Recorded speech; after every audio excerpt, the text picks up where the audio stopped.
Urdu ocean के मुअज़्ज़ज़ नाज़रीन अस्सलामु अलैकुम। जून का महीना और शदीद गर्मी का मौसम था।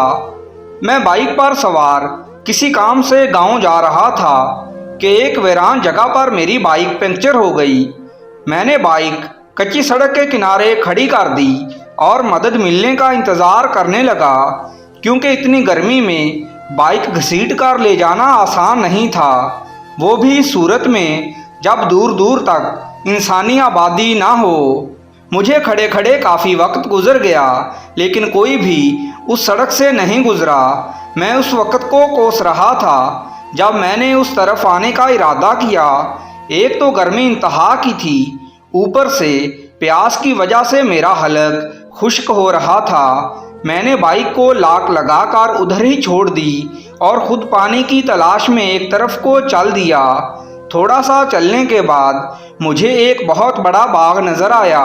मैं उस बाग की तरफ चल पड़ा। यकीनन बाग में पीने को पानी मिल सकता था। बाग में पहुंचते ही मुझे खुशगवार ठंडक का एहसास हुआ। ये बहुत बड़ा बाग था जिसमें अनवाओ अक़साम के दरख्त लगे हुए थे। बाग के बीचों बीच एक कच्ची सड़क थी। मैं पानी की तलाश में उस सड़क पर चलता गया।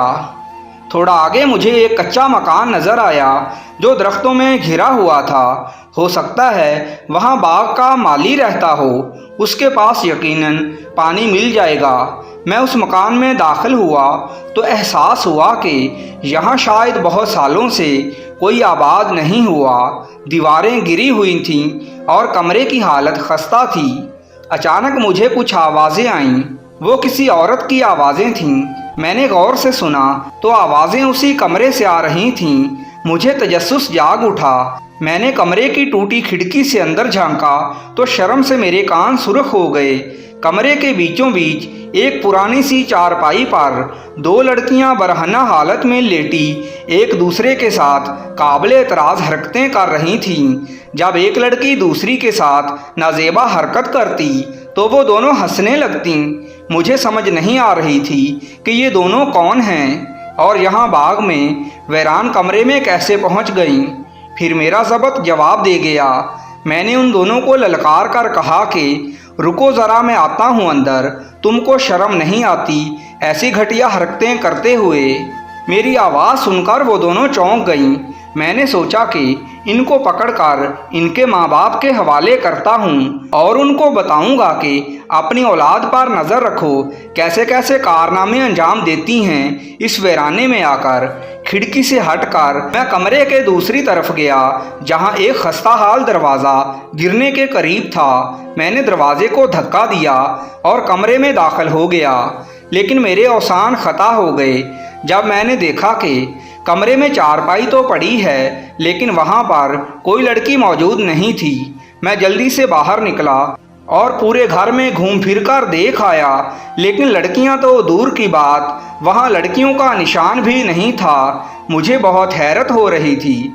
अचानक मेरी नज़र घर के कोने में लगे नलके पर पड़ी तो मेरी प्यास फिर जाग उठी, जो लड़कियों के चक्कर में मुझे भूल चुकी थी। चलो पानी तो पीता हूँ जिसके लिए इतनी देर से ख्वार हो रहा हूँ। जैसे ही मैंने नलका चलाया तो अंदर से पानी की बजाय खून निकलने लगा। मुझे इतना खून देखकर चक्कर से आ गए।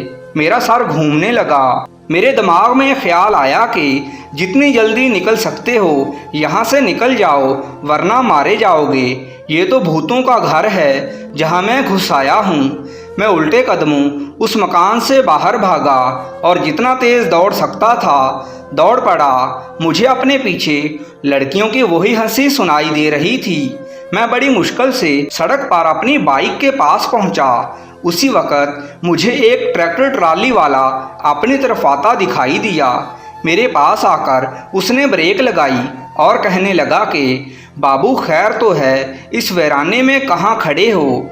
फिर उसने मुझे पानी पिलाया और मुझे बाइक समेत गांव छोड़कर आया और मेरी कहानी सुनकर कहने लगा कि बाबू आप खुशकिस्मत हो जो भूतों वाले बाग से बच निकले। नाज़रीन किराम, इस तरह की दिलचस्प और मज़ेदार वीडियोज़ के लिए हमारे चैनल को सब्सक्राइब कर दीजिए। शुक्रिया।